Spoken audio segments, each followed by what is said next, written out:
有请节目主持人赵川。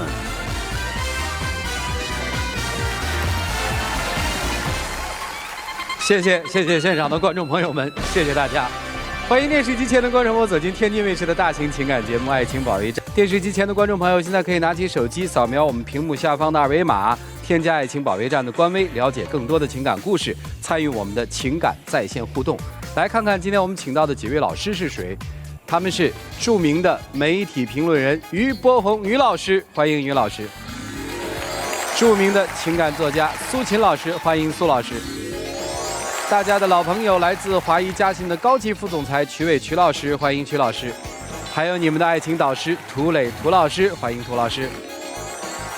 来吧，接下来就分享他们的人生智慧吧，了解一下今天这对嘉宾的基本情况。各位请看。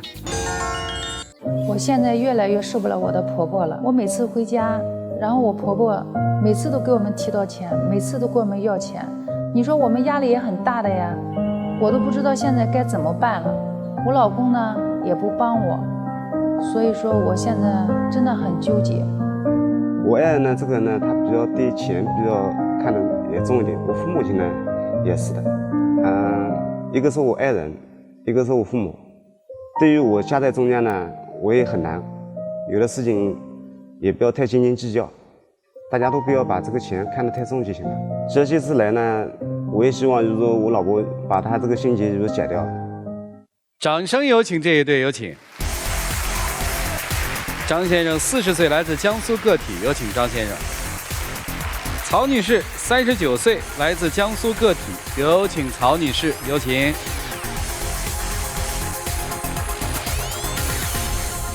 欢迎两位啊！结婚13年了吧？对。对的，娃都有俩了吧？对的。2000斤是吧？对。多幸福啊！今儿来干嘛呀？这么幸福的？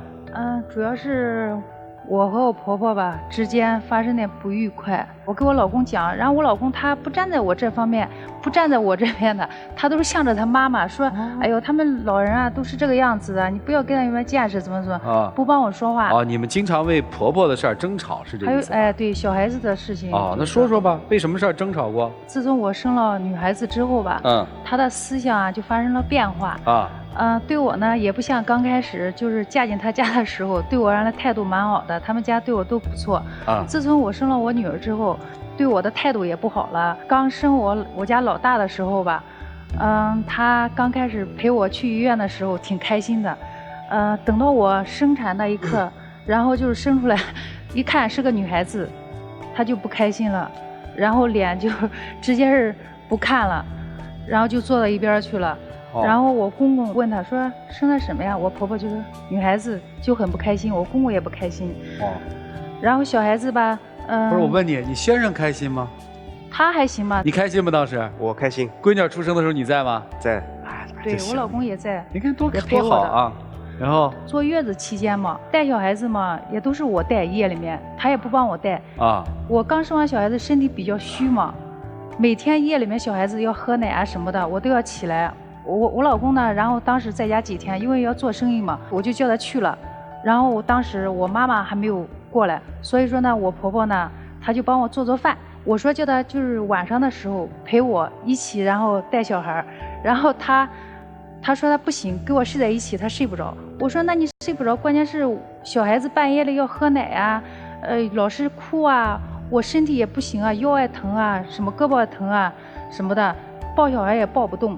他不管，他不睬我，他就这样子的态度。当时我真的很寒心啊，我特别的让人不舒服，心里面。最后实在是，坚持不住了，然后就喊我妈妈过来照顾我，就这样子的。后来孩子是你们自己带大的吗？老大嘛是几个月吧，给我婆婆带的。生老二是我带到差不多上小学的时候放回家，他们带的。你看人家还是带了嘛，真是。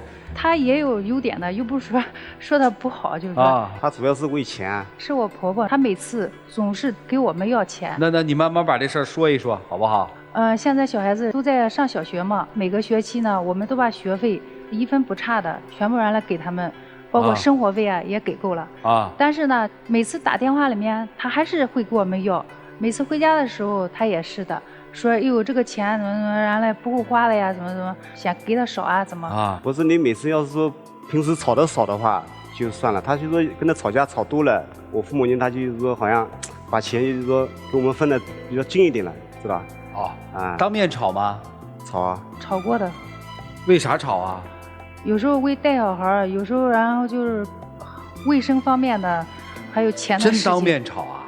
当面吵过的。先生刚才说了一句话，基本点明了道理了，是因为媳妇儿跟自己父母的关系不那么好，所以父母当然要把钱算得精一些，是吧？钱你给吗？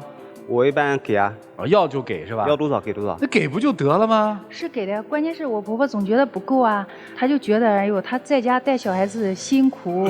不容易，但是我给他讲了，因为我们在外面做生意也不容易啊，对吧？要是能带的情况下，我们就自己带了，所以这肯定也不会麻烦他了。为什么不自己带呢？哪有那么忙呢？生意？因为我们自己做生意没这个时间，有时候忙起来没法带的，带不好。老二是我们自己带的。有一次，然后我做生意很忙的情况下，我老公也没在店里，我家小孩子那时候2岁多吧，和几个小朋友，然后就跑到外面去玩了。他们2个小朋友很小嘛，不认识路，最后都走丢了。差不多我忙完吧，然后我一看小孩子到现在不回来，哎呦我急死了，我赶紧到处去找，我给我老公打电话，赶紧叫他回来。我们俩到处去找，找到天黑吧也没找到。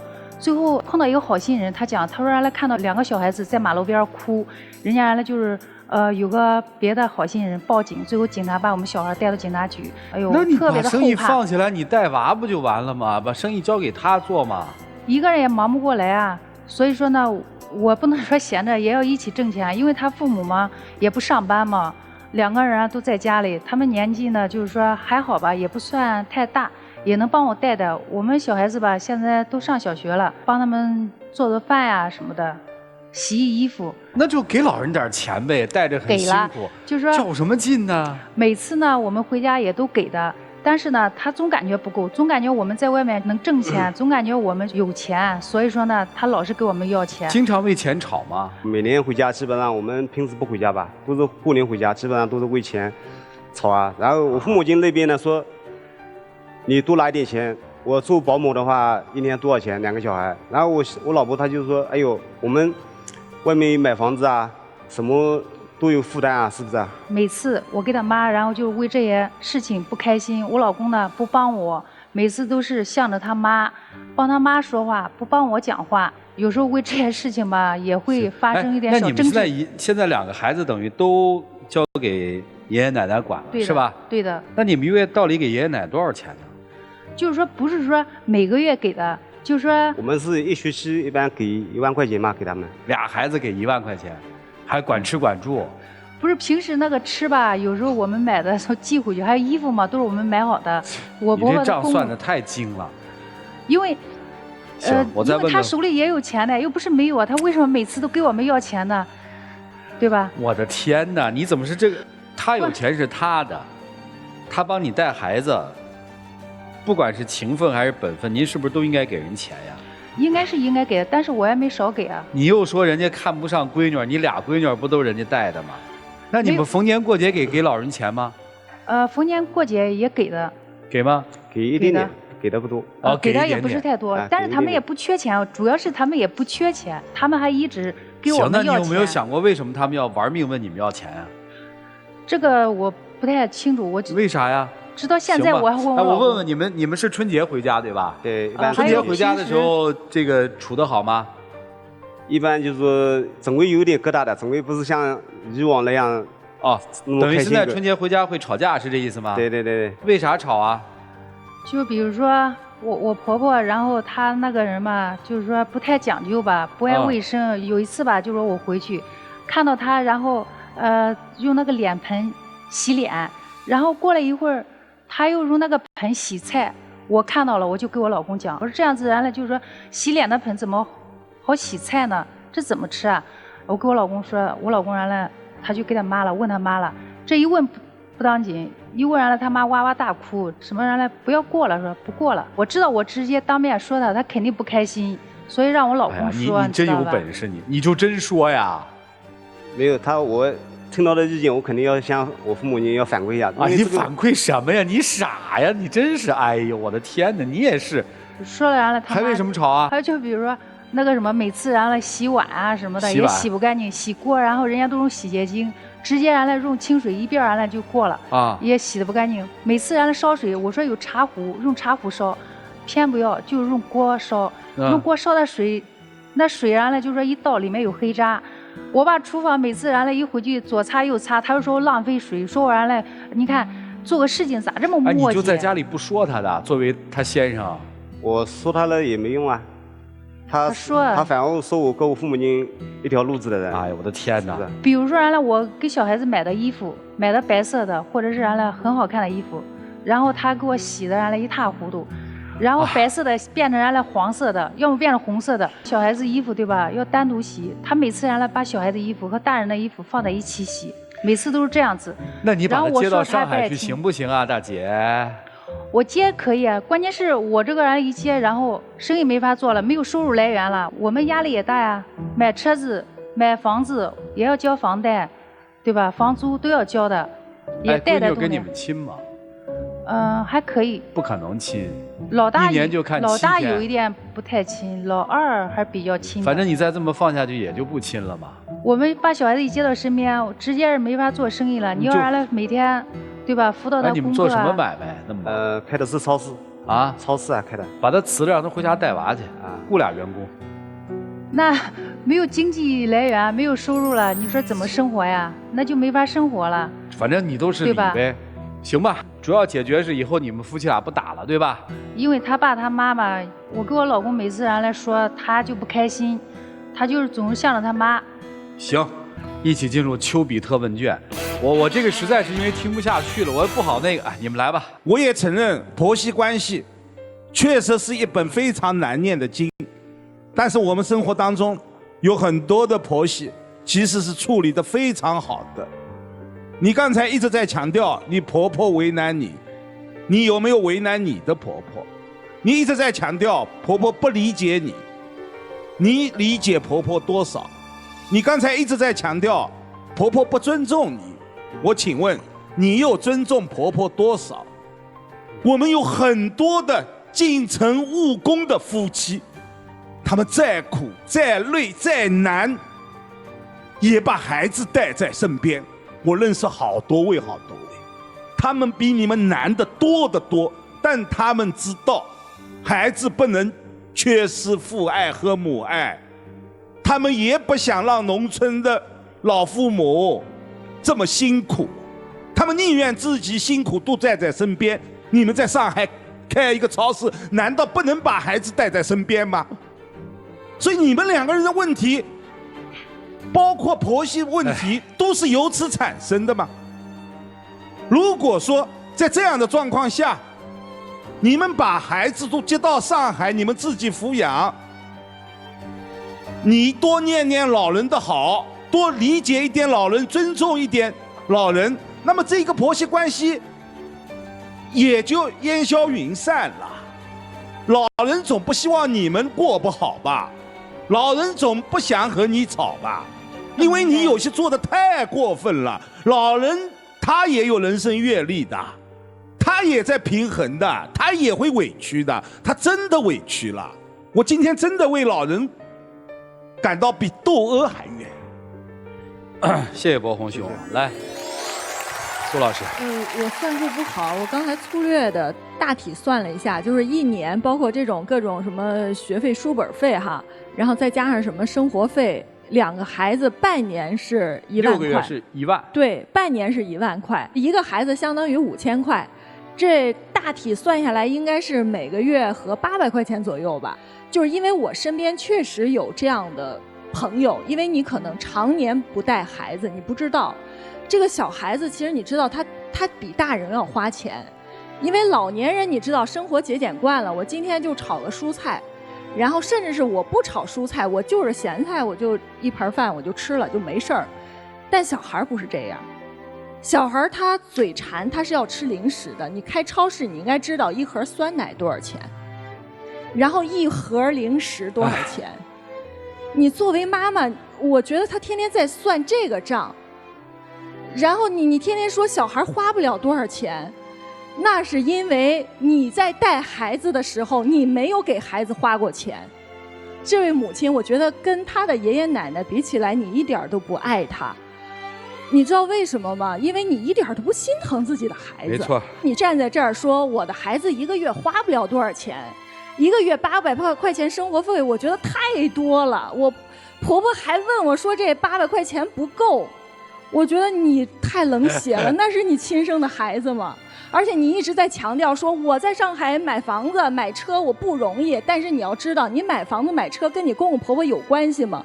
你会请他来住吗？我的意思就是，甚至是我可以这样说，你现在你买房买车的，连你闺女都没份儿，因为你孩子是扔给公公婆婆的。所以我是觉得你真的就应了中国那句话，叫得了便宜还卖乖。就咱吧，有的时候赚了便宜就放在心里就得了。您别在满世界觉得自己是受了多大的委屈、多大的冤枉，而这个就是这先生惯的，就太没立场、太没原则了。谢谢苏老师，来，徐总。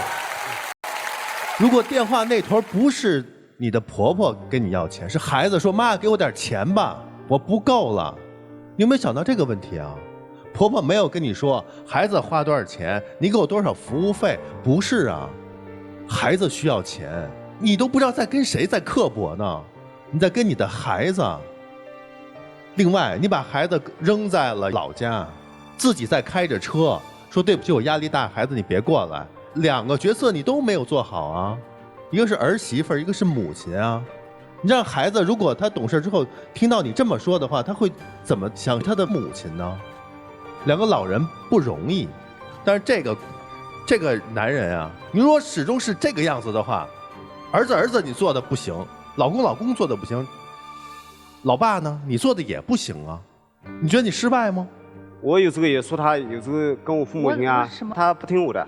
为什么？该听的我肯定会听。因为你在他的心目中你没有威信，你这件事做的你并没有端平。我想，换句话说，我告诉你，当你老婆跟你说你母亲不对的时候，她是想让你传过去吗？她是想激化自己跟婆婆的关系吗？你这会儿你就去转头你就去跟自己母亲去说去了，你有没有点判断力啊？第一，你应该是理解她的；第二，你应该理解你的母亲，所以你自己把它消化了，明白吗？这才是真正要做的事情。同时，她做的不对的事儿，你一定要给她指出，并且绝对不能这么去做。你不能一边听她的，这边得罪自己的母亲、父亲，凉了2头人的心，这你做人太失败了，明白不明白？要有自己原则，把孩子接过来，自己真真正正的抚养那6个月。说给你们2个人听呢，你们俩把他接到身边，真真切切的去抚养2个孩子6个月，你们看看花费了多少钱。好，你说在上海因为贵，那好了，你放到老家，你是不是占便宜了，对不对？如果那边不管的话，你是不是要花更多的钱，是不是？那你如果这么想的话，那边又帮你省钱了，又帮你省心了，你该说的是什么话呢？你应该说感激的话，感恩，懂吗？每个人都要感恩于别人的付出，明白吗？管住自己的嘴，多领人家的情，就这样。好，谢谢曲总啊，来，胡老师。真正最可恶的是你，他是认同自己老婆的逻辑的。他老婆的逻辑是什么呢？我在上海做生意，所以我可以理所当然的不带孩子。我在奔事业啊，理应有人帮我带孩子呀。我给了钱，你得给我带好啊。你拿了工资，你不干活啊。所以他才会理直气壮的去说人家菜盆子没洗好，什么东西做得不好我就得说。他认为他付了钱了，但事实上这个逻辑是这样的逻辑吗？我们来想一想。第一，你奔事业，你奔小康，事情你能干，至少我能够帮我父母分担，或者说我带好自己的孩子，做好自己的事儿，这才是做父亲的该有的作为。你做得到吗？你要是做得到，今天就不会到这里来，就是因为你太没骨气了，知道吗？所以我建议待会儿60秒的时候，你最好在这跟父母道个歉，给公公婆婆道个歉，说一声你辛苦了，然后再把自己2个孩子带回上海，你自个儿收拾，就这样。好，谢谢涂老师啊。听明白了吗？嘿嘿，没想到这个结果吧？啊，肯定没想到。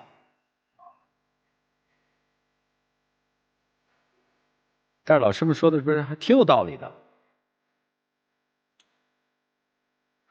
行了，你们自己夫妻好好反思反思吧。老师们说这么多，我没什么好说的，因为没必要说了，理都透了嘛，在那儿，确实有点，就在家庭生活当中，一个男性是这样的，确实有点要命，太弱了，好吧。剩下的时间，你们俩说点你们俩该说的话吧。我们一起进入真情60秒。希望你通过老师的辩解，我们以后回家多善待他们老人。以后有的事情我也要改变一点，你也要改变一点。以后不要这样，多关心关心他们老人，多关心关心自己的小孩，可以吧？好的，我听了几位老师的点评，我也有所感悟。我也知道他们年纪大人带小孩不容易，我也体谅他们辛苦，以后也不会跟他们斤斤计较了。以后就是说我们能自己带就尽量我们自己带小孩子吧，自己带的身边比较好一点。请亮灯啊！今天咱们这个选择不一样，我们换一个方式。如果你们打算下了这个节目之后，就把孩子接到身边，你们就出来，个人出个人的，谁愿意接到身边谁就出来，不愿意你们就可以不用出来了，好吗？谢谢你们，请回。啊，这也没什么好商量的嘛，夫妻个人表个态嘛，对不对？他们俩这大家也没什么期待要不要看的，对不对？这个婚姻，啊，来，请关门吧。好了，我们来看看这对夫妻会不会把孩子接回身边去？请开门。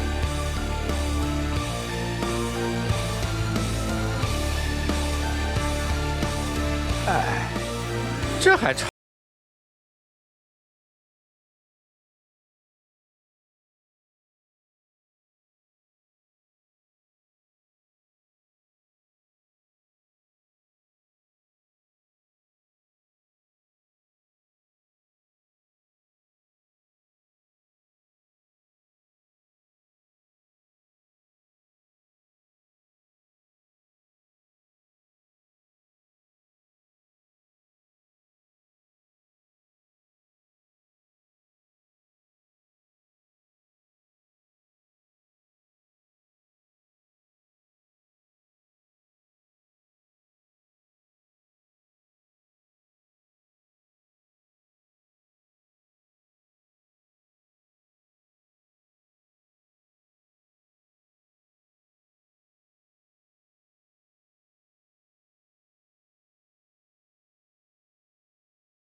行吧，希望你们的孩子跟你们早日团聚啊！来，有请我们的小花童，有请。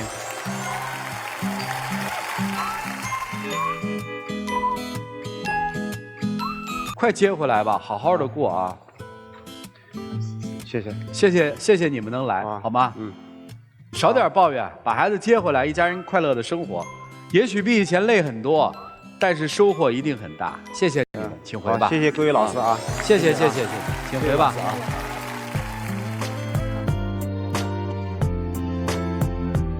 谢谢。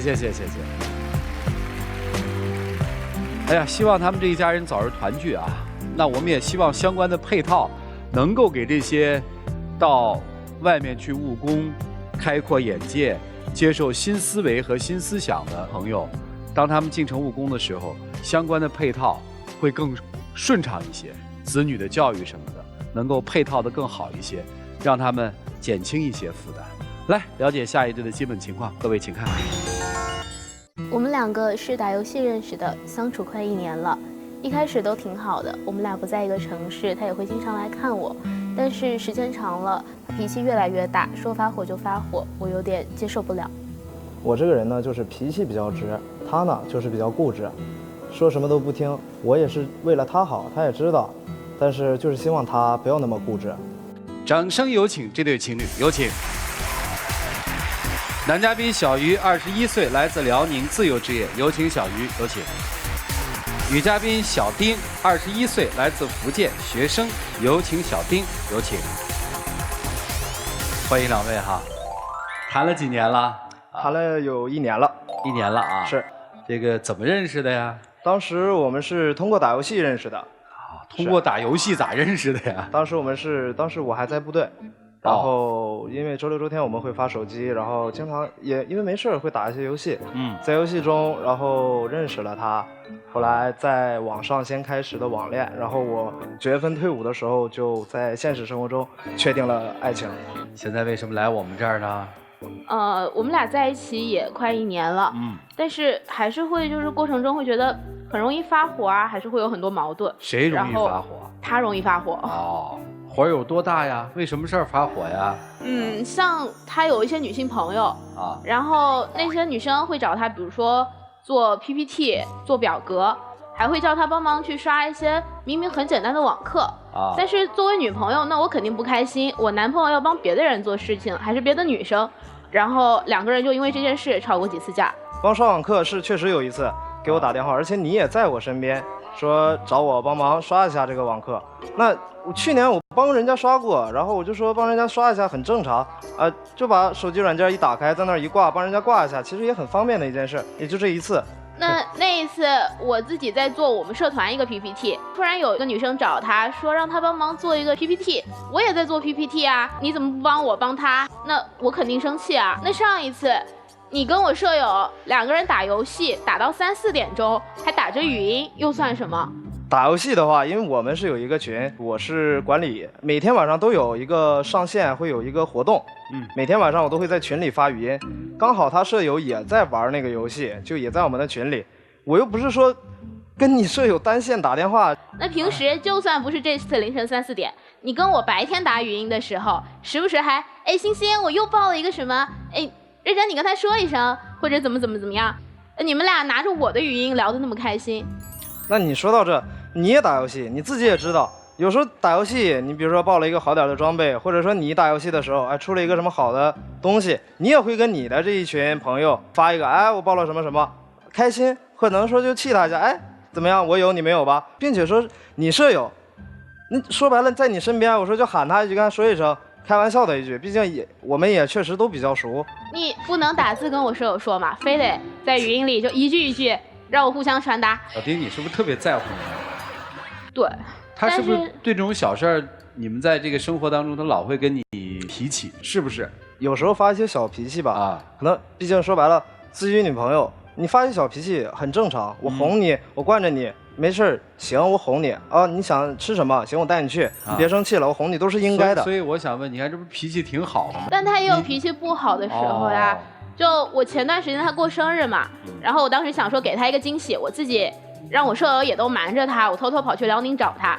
然后那天要订回来的车票，我们当时最晚的一班车是6点，我从他那儿回来，我也来得及回学校。那当时4点、6点都有车，最后我想说抱着说多陪他2个小时也挺好，反正都来得及，那我就订晚一点那趟，订6点多。结果到了车站，我们那天3点多就到车站了，他就开始生气，说你什么你都不听，我让你订4点的你不订，然后现在怎么办？就这样了吧，就自己要在车站，然后就开始凶我。前一天我也跟你说过，说我们订4点钟车吧，比较方便，而且你第2天还要上课，你那么晚回去休息干嘛？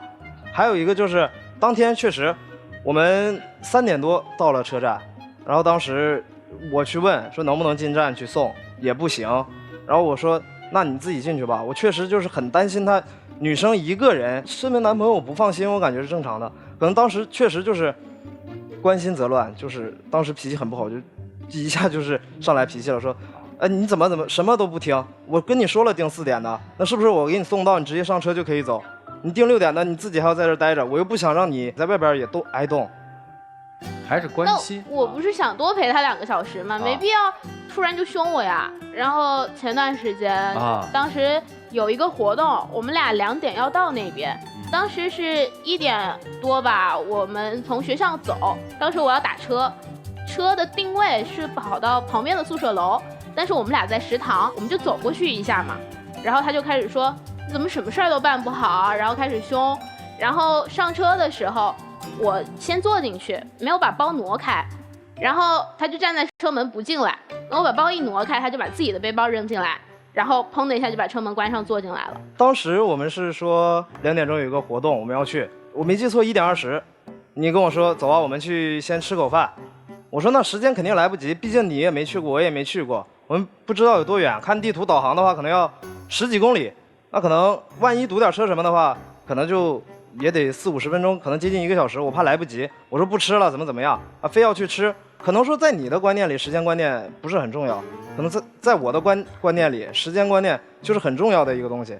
毕竟在部队待了2年，真的是我1分钟我都不想耽误，宁可提前，我不可能提后，我不可能说，哎，我们去吃个饭，晚个5分钟，晚个10分钟，我是因为这件事情生气。你说就是个小事儿，没必要跟我直接就发火呀，就是脾气暴，老是跟我吵架。是你说我脾气暴，那这会儿你惹我的时候呢？我哪儿惹你了？我们现在处了1年了，你现在的空间里还全都是你前男友的照片吧？我现在空间里挂着就2条有我前男友照片，一个是我自己的生日，我发了一个我自己生日的总结，然后一个是我年终的总结，然后就有那么几张他的照片。你自己还知道有那么几张？1年了，确实。别说是我了，你说谁任何一个人吧，自己女朋友手机里空间里全都是前男友的照片，你发过跟我的吗？我发过。露过脸吗？朋友圈和空间都发过。露过脸吗？要么一个手，要么一个冰淇淋。2个人一起比心的，有2个人穿情侣装的背影。哦，背影，为什么是背影啊？女生发照片肯定都是，哪怕是发合照也是挑好看的嘛。然后我平时又懒，不想用手机 P 图。然后也发了一些其他的呀，什么2个人拿一模一样的东西什么的。对，他问你是为什么不发他正脸？我不是说不发正脸的事，重要的是为什么你现在空间里还是有你前男友的照片？那我自己的年终总结，我自己的生日，那这些照片我没有必要删呀。他其他的一些东西给他发的生贺什么的我都删了。然后你不喜欢我手机里，有什么？因为手机云相册嘛，明明换手机了，但还是有那个照片。那你不喜欢我也都删了，短信也删了。你这掩耳盗铃吗？把自己的删掉了，别人能看见的留着。我真是不懂。你说空间里的东西，所有人都能看见。别人打开你手机空间，点开一刷，是我的背影，我和你比心，我和你一起买冰淇淋，我带你出去玩，怎么样？再往下刷是他的脸。我真的想不通啊！我也特好奇啊。就他这么在意这个事儿，你给他发2张正面的不就完了吗？就平时没有拍什么照片，可能2个人出去玩，拍的更多的也是吃的。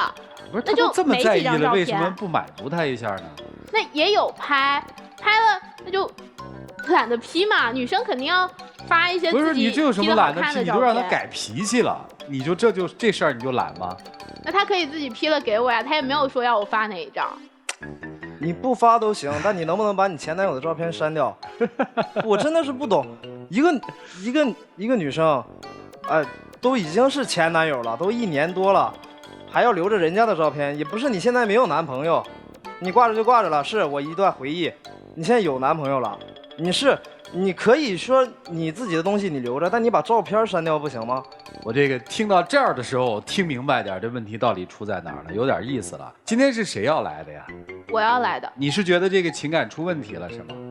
就老是吵架，因为他经常凶我，然后而且凶起来的时候那火气特别大。对，我也不知道，那你都这么凶了，每一次就说我们俩差不多了什么的，那这种话肯定会让女生觉得你是不是已经不爱我了？其实说白了就是在你的心里面，你觉得这段情感是出危机了，是这意思吗？对，并不像我们刚才听到的表象上面就这么点冲突，你会感觉到有大的暗涌在那儿，对吧？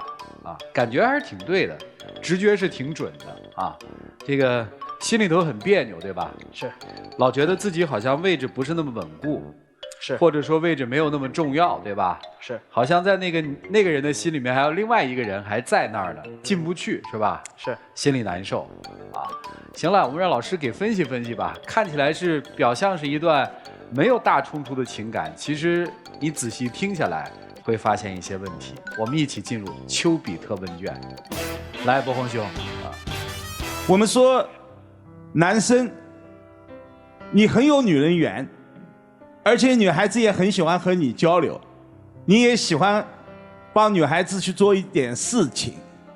你认为你这是助人为乐呢，还是讨他们欢心献殷勤呢？但是有一点，他对这一个帮女孩子的事情，我感觉他是坦诚的，也是坦荡的。否则的话，他在帮这一些女孩子做一些事情的时候，他不会让你在身边，而且你在身边的时候，他照样回复，照样和他们聊天。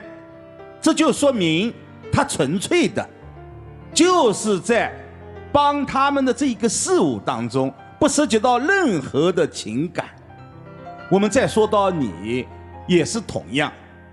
你看，女生手机空间里有前男友的照片，我能够理解你的醋意，但你也要理解她的无意。她如果心中真的是有前男友，那不会是在手机上，而是在心里。但你呢，也要考虑她的感受。在情感问题上，女生和男生都一样，都很自私的。她的感受受不了，提出来了，我想这方面修正也是很简单的。你刚才一直在提她的脾气，每个人都有脾气。有些人我们经常说他好脾气，但他好脾气不等于没有脾气，等到一定的时候，好脾气也会变得有脾气。你们都才20出头，你也应该给他一个成熟的过程，但是你呢，也要给他一个成长的空间。恋人相处，我个人的感悟，最重要的是要有包容度，还要有容忍度。你们两个人的关键点、核心点，就是容忍度不够和包容度不够。我就说这一点。好，谢谢柏峰兄，谢谢老师。苏老师。小丁哈，那个我直截了当的问。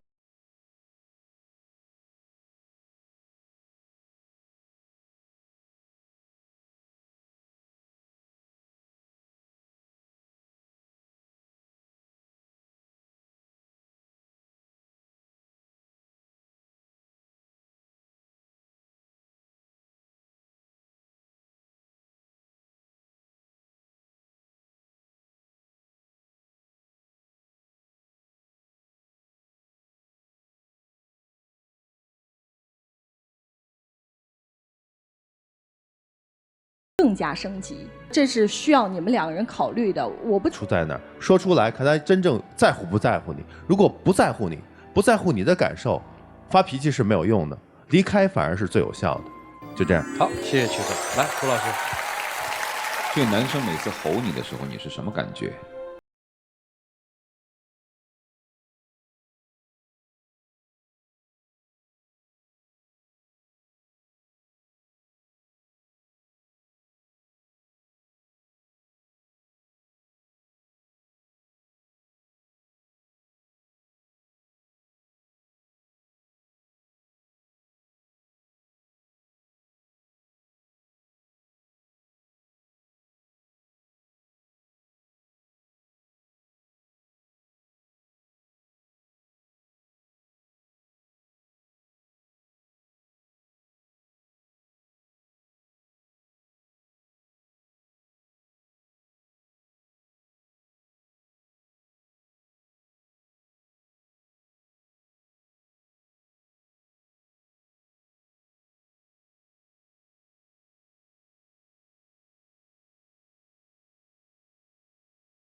攥不住的。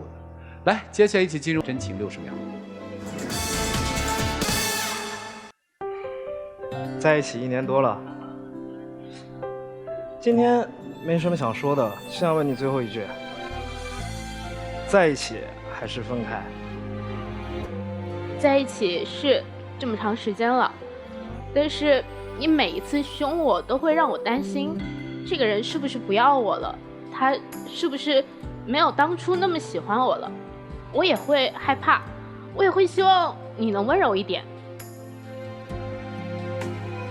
我一直都在改，改成你心中的他。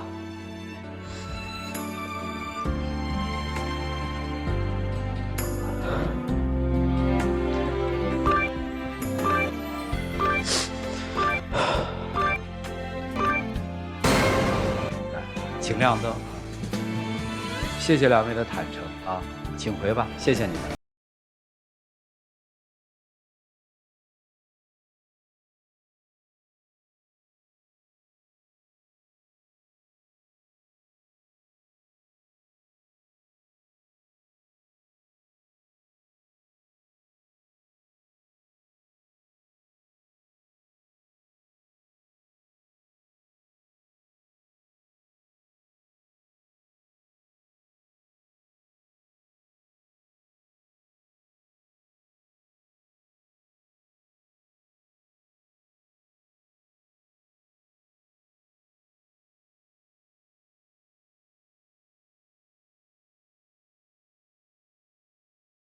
打手机客户端进入到天津卫视的。年我跟老公相亲认识3个月的时候呢，领了结婚证，随后发现怀孕。2016年生了女儿之后呢，发现他微信里有一个聊得比较频繁的女生，我没有跟他大吵大闹，心里呢对这件事起了疙瘩，就变得不愿意跟他说话。后来呢，他跟我解释事情不是想的那样，慢慢就和好了。2017年我生了2胎，2018年呢开始嫌弃我。直到有一天，我发现他又跟那个女的聊天，然后他把手机拿走，聊天记录删了，手机密码也换了。后来我想了很多，我们之间连最基本的感情基础都没有，拿什么来说爱？可还有2个孩子，我该怎么办？闪婚闪育已成既定事实，那现在再来谈后悔，